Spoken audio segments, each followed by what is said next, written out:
So ito yun yung on-ramp at sarado pa. Narangan ng mga plastic barrier. Merong sign dito na 40 kph. So, nandito na tayo sa NAIA Airport Road. Ayan po yung expressway galing gate 3 patungong MIA Makapagal. So, ayan na, nilatag na nila yung mga itim na yan. Ayan pala yung drainage na gagawin dyan.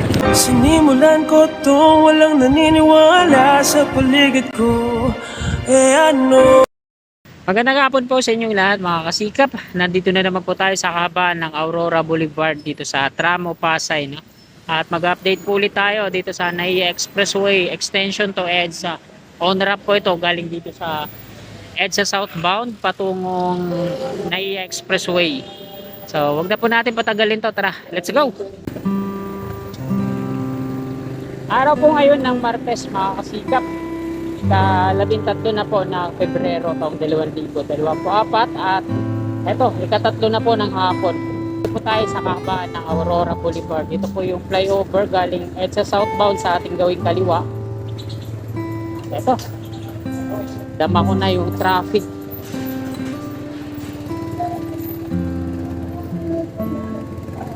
Westbound po ito patungong NAIA Airport Road. Mula dito pa lang kita na natin yung bumper to bumper na traffic, lalo na dito sa flyover yung galing EDSA southbound.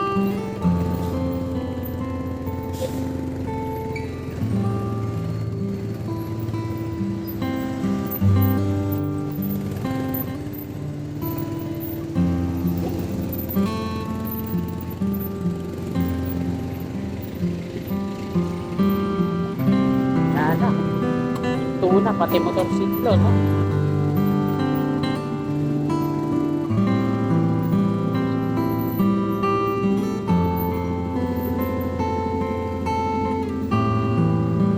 Ito kasi yung nakakapagpa-traffic dito, yung mga bus na to.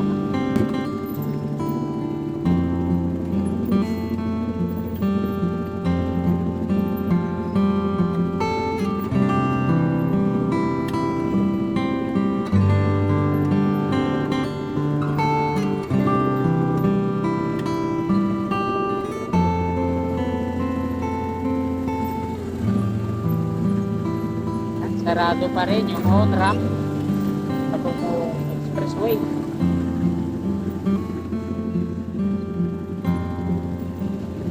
So ito yun yung on-ramp at sarado pa. Narangan ng mga plastic barrier. Merong sign dito na 40 kph. Kompleto na yan. Meron ng thermoplastic pavement, asfaltado na, at merong mga reflectorized markings na rin yan. Nakalagay opening soon pa rin. Kailan kaya yun? Bubukas. Kompleto na yun. Pati yung mga drainage dito sa gilid ay okay na rin. So bukod tanging inaantay na lang dito ay mag-open talaga sa mga sasakyan patungong NAIA Terminal 1 and 2 Entertainment City at NAIA Makapagal.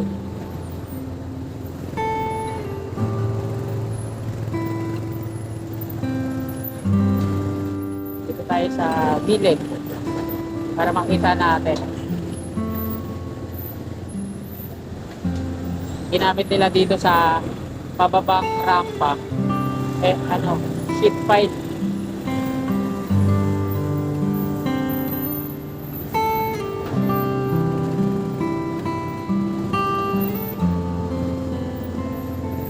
Grabe na yung traffic, blind spot tayo dito. Lalaki pa naman ang mga truck na to.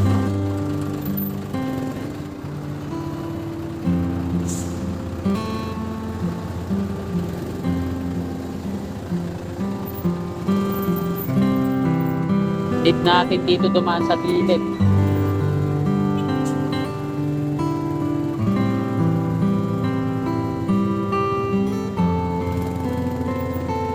Ito na yung tulay dito sa Tramo Bridge. tulay ng LRT tungo dito sa depot nila.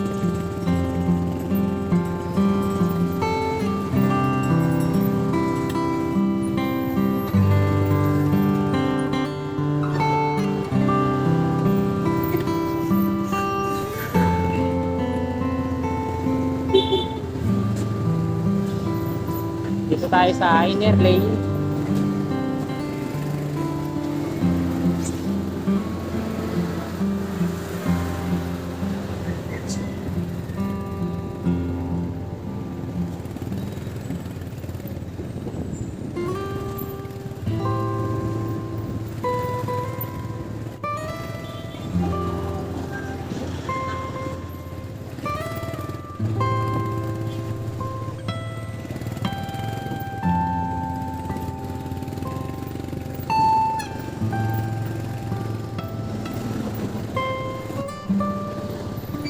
Malapad na dito no, yung kalsada pag walang center island.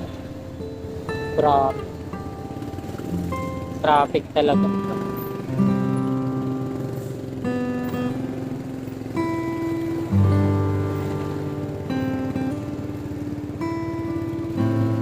Mga downspout na drain pipe. Tapos na yan. May mga drainage na rin yan dito sa baba.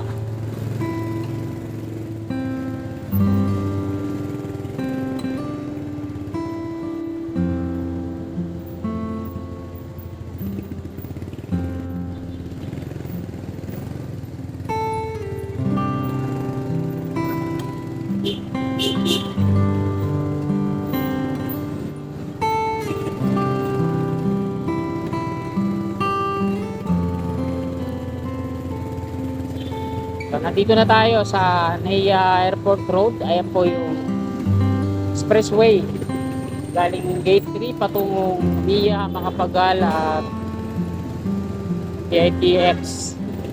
Kakanan muna ako dito. Ayan na, nilatag nila yung mga itim na yan. Ayan pala yung drainage na gagawin dyan. At dito inaasintadaan nila yan hollow blocks. Pinapader nila hanggang dun sa dulo na yan. So dito sa part na to makinis na yan pader na yan. Tapos nang gawin nila dito at meron na mga bakal din sa taas.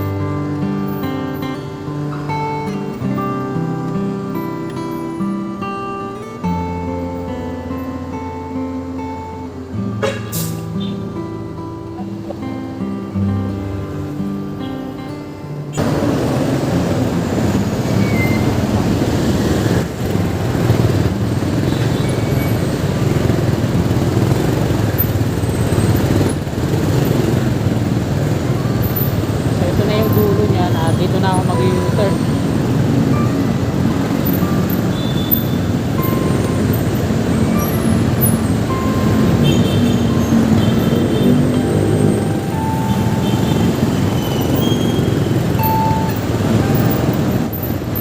Ayan, nakaliko na ako dito.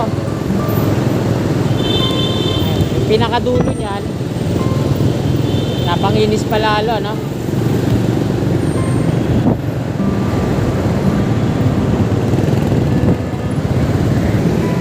Tayo mag-e-end ng ating vlog ulit sa may NAIA Terminal 3 Aurora Boulevard kaliwa.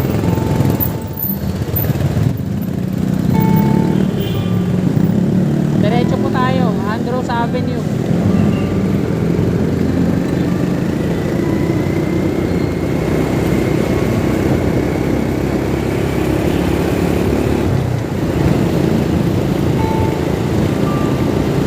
Grabe yung traffic sa kabila mga papuntang Roas Boulevard.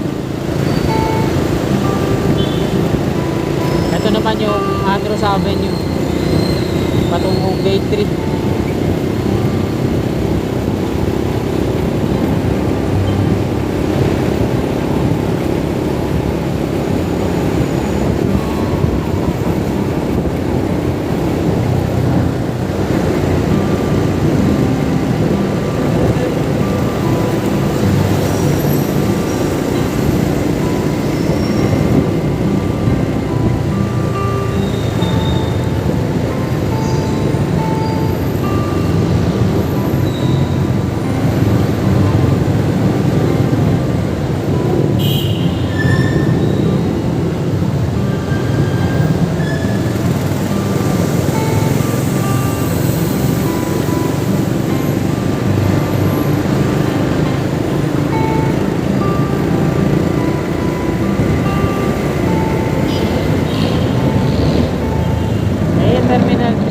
Panginoon Station.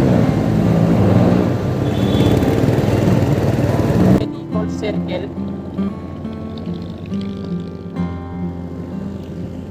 Dami mga bata dyan. Traffic.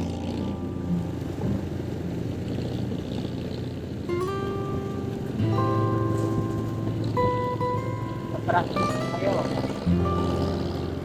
Default circle. Ayan naman yung expressway.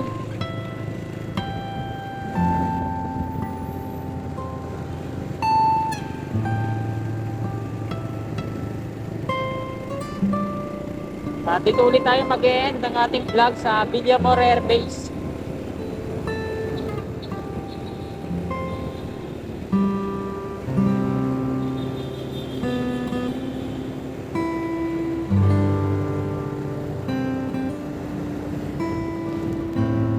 Ninoy Aquino International Airport.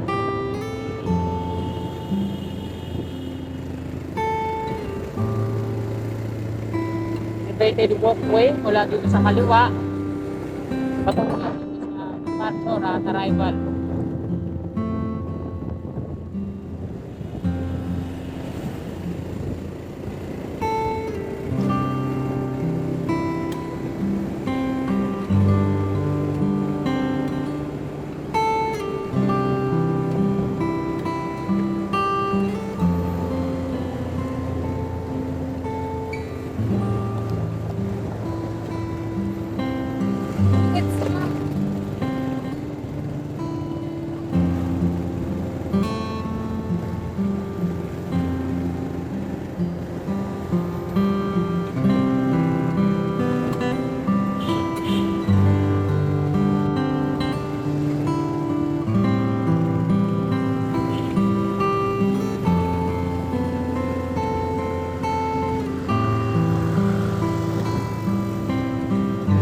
Kakanan tayo dito.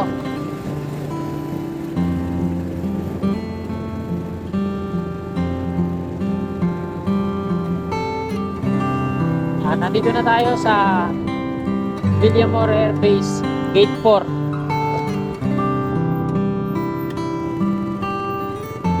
Yung PAF Aerospace Museum.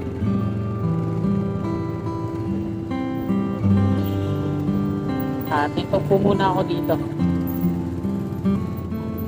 Ayan. So, dito na po nagtatapos tong video na to mga kasikap dahil bawal na po tayo mag-video sa loob ng Villamor Air Base. Patungong Salis Road na po yan dyan. Diretso. Hanggang dito na lang. Maraming salamat po sa patuloy yung suporta sa ating YouTube channel. Bago nyo sana sa itong video na to, please like at sa mga kasikap natin ang video po sumuporta sa akin, please subscribe. God bless po sa ating lahat. Angel, angel, baby, angel.